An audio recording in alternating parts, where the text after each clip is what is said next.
Welcome to మీటీ news. నేను మీ Jeevitha. Motivate, educate, entertain. Kalvakurthy పట్టణంలో వినాయకుల మండపాలను ఎమ్మెల్యే కాసిరెడ్డి నారాయణ రెడ్డి గారు ఆయనతో పాటు కాంగ్రెస్ నాయకులు దర్శించుకున్నారు. రాష్ట్ర ప్రజలంతా సంతోషాలతో ఆరోగ్యంతో ఉండాలని రాష్ట్ర ప్రభుత్వం తీసుకున్న నిర్ణయాలను ప్రజలందరి సంక్షేమం కొరకు కట్టుబడుతూ ముందుకు వెళ్లాలని, ఆ విఘ్నేశ్వరుడిని చల్లని చూపు మాపై ఉండాలని ఎమ్మెల్యే కాసిరెడ్డి నారాయణ రెడ్డి చెప్పుకొచ్చారు.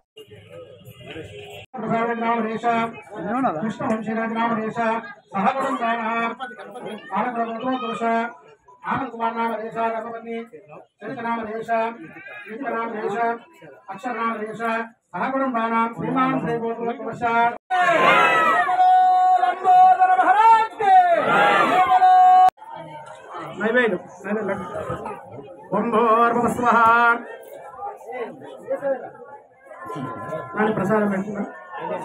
వరసిద్ధి వినాయక స్వామి దేవతాగ్రహ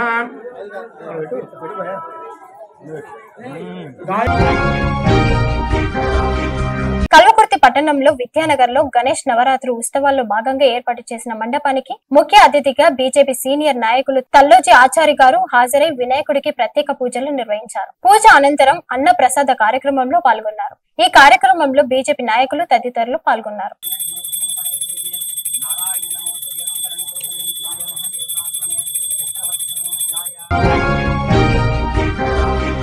కల్వకుర్తి మాజీ ఎమ్మెల్యే జైపాల్ యాదవ్ మరియు కల్వకుర్తి మున్సిపల్ చైర్మన్ యజ్మ సత్యం పట్టణంలోని పలు వినాయక మండపాలను దర్శించుకున్నారు. గణపతికి ప్రత్యేక పూజలు నిర్వహించి నియోజకవర్గ ప్రజలందరూ సుఖ సంతోషాలతో ఉండేలా ఆ గణపతిని కోరారు.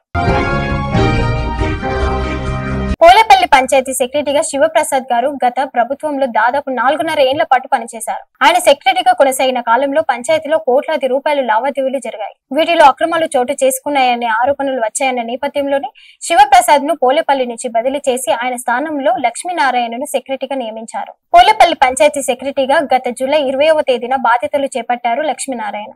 రికార్డులు అన్నింటినీ కొత్త సెక్రటరీకి అప్పగించాలని ఉండగా శివప్రసాద్ ఇప్పటి వరకు ఆయనకు రికార్డులు ఇవ్వడం జరగలేదని ఈ విషయంపై లక్ష్మీనారాయణ జిల్లా పంచాయతీ అధికారికి ఫిర్యాదు చేశారు. ఈ వ్యవహారంలో ఎంపీడీఓ స్పందించకపోతే ఆయనపై కూడా చర్యలు తీసుకోవాలని ఉన్నత అధికారులకు ఫిర్యాదు చేశారు. ఇప్పటికైనా పంచాయతీ రికార్డులు కొత్త సెక్రటరీకి అప్పగించడానికి సంబంధిత అధికారులు తక్షణం చర్యలు తీసుకోవాలని ఎమ్మెల్యే అనిరుద్ డిమాండ్ చేశారు. Thanks for watching. చూస్తూనే ఉండండి మీటీ న్యూస్.